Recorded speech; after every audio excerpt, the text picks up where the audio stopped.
How many times have you had an entire sales call just to get to the end and the customer tells you, I have to think about it? What usually happens after that? You never hear from them again, right? Or you may have even tried to handle the objection at some point, but you know that you could do better because most of your calls that end and have to think about it don't close, right? So if that sounds like you, this objection is exactly what I'm here to teach you how to close today, okay? So I'm gonna break it down into 3 extremely simple steps. Number 1, what is the real truth behind this objection? Like, why do people always want to think about it? Like, why, right? Number 2, the 2 kinds of buyers that have to think about it. And lastly, how to handle the objection with a framework that you can copy one for one. So let's jump right in. Now, the real truth about how to think about it is that it's actually a smokescreen for what the real objection of the person is. The best example I can give you is, let's compare it to number 1 on the board here, all right? What do you notice about this? It's a mumbo jumbo hieroglyphics. It doesn't really mean anything, right? But if you actually flip this backwards, all this says is think about it backwards. That's all it is. And this is exactly how I see the think about it objection, because it's just an illusion. Okay? Now, what do I mean by this? Let me give you an IRL example, an in real life example. So when I was 16, I basically went to buy a car, and I went to a dealership that was way out of my price range. I went to a BMW dealership, all right? And when I got there, I said, okay, I want to buy a car. Obviously, I want to buy a car, right? And the salesperson's like, okay, what do you want to look for? And I tell him, I'm not going to say 3 Series, 4 Series, even though that's basically the only cars I could afford. I told him M3s, M4s. I'm in a BMW dealership, right? So he takes me to see them. He actually lets me test drive the car. And after we're done, he asked me, do you like it? How do you like it? I have nothing to say. It's an I'm 16. I just test drove an M4. Of course I love it, right? It's 400 horsepower, more actually 500, right? So of course I love it. And what usually happens after you test drive the car, you like the car, you talk about it, pricing, right? So we get to pricing, we talk about it, and deep down, I knew I wasn't going to buy this car, right? I don't have the money for it. So we talk. It's all pointless. He's like, so what do you think? Are you ready to pull the trigger? And what do you think I say? I say I have to think about it. But I have nothing to think about. There's nothing. The reality is just, I don't have the money for this car, but I'm too embarrassed to tell him that I don't have the money. Now, in sales, it's not just price. There's many, many things that a customer could be too embarrassed to tell you. It could be they don't trust you. It could be they just don't like you. It could be because they don't have enough money. It could be a variety of different things. Your job as a salesperson is to figure out what specifically it is they're hiding from you. And when you find that out, it's an easy close. Had that salesperson told me, look, be real with me, dude. M4, is it honestly in your budget? I know that if we split it up into monthly payments, you can. But honestly, is it pushing it a little bit? I would have said, you know what, dude? A little bit. It's pushing it a little bit. And he would have taken me to see the 3 Series, the 4 Series, maybe the used section, and I would have bought the car. So that's basically how you want to handle the have to think about it. Now, the next thing is there's 2 kinds of people that usually have to think about it. It's very important to understand what these 2 kinds of people are. So let's jump right into the next thing. The second to last thing when it comes to have to think about it is that you have to understand there's 2 kinds of buyers.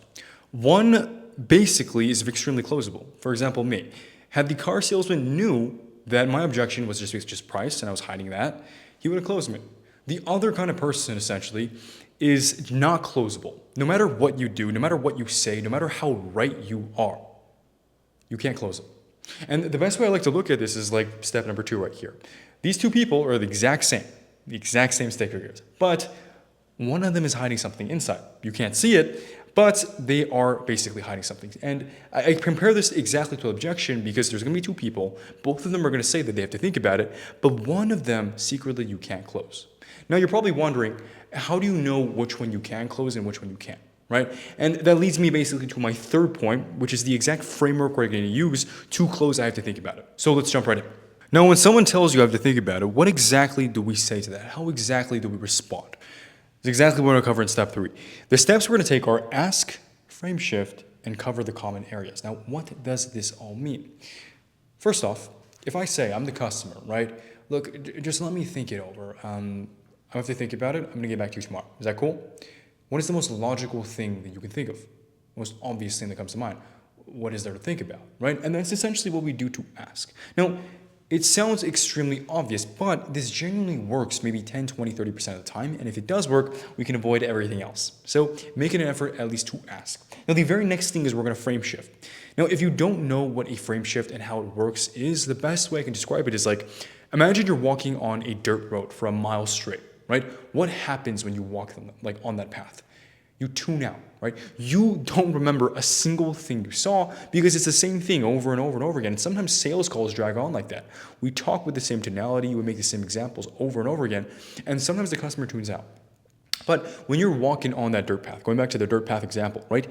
And you see something special, you see maybe a purple flower, right? You see a turn that otherwise wasn't there. It sticks out to you, right? And it's the same thing with the sales call, where if we're talking like this the whole time and we suddenly change it, right? Maybe we go from loud to quiet, it catches them off guard. It shifts the momentum of the call. So what I usually like to say is I'll go from talking super loud to basically, look, genuinely, we don't take anything personally, okay? Honestly, what actually makes you unsure? And this usually just catches them off guard and they actually reveal to you what they have to think about.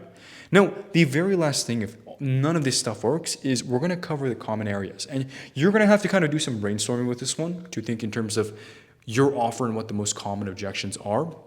Basically, what this is we cover all the most common objections that someone might have and they might not be telling you. For my offer specifically, it's mostly going to be trust in themselves and confidence in us, right? So I might say something like, look, like genuinely, do you believe and you trust that everything we say is true? Okay? And then what you're going to look out for is the moment they kind of say, they stumble a little bit, right? You say, look, do you actually trust and you believe what we have to say? They're like, yeah, you got them, all right? If they stumble like that, you got them. So what I like to say to cover all the common areas, do you actually trust and you believe what we have to say and what we offer? And they say, yeah. Now, be honest with me. Do you have the time for this, right? And also, if we tell you to do something, are you actually going to do it? Like, for example, if Alex tells you to do this specific thing, are you going to do it, right? And the moment they stumble, you got them, right? Now, if they don't stumble at any of this, you can also use this objection to hype them up. So you can say, look, so if you have the time for this, you actually believe and you trust what we say, do you actually think you're going to make less than X amount in 6 months or 3 months? Do you actually think you're going to lose less than this amount of weight in X months? It's a 2-in-1 objection handle where you can get them to reveal to you what they have to think about and also hype them up, right? So follow these steps and I guarantee you will start closing more after think about it. Now, I want you to ask yourself something. If you had someone from the very beginning to teach you how to close the I have to think about it objection, right? How much more money in commissions would you have made? Probably a lot more, right? Now imagine you had someone to teach you how to crack every possible sales objection that you might have. It's exactly what I offer my one-on-one coaching. So if you want me to personally coach you A to Z on how to close way more, sign up for a call below and we're going to see if it's a good fit to work together in a completely one-on-one setting where I personally review your sales calls and tell you exactly what you should do.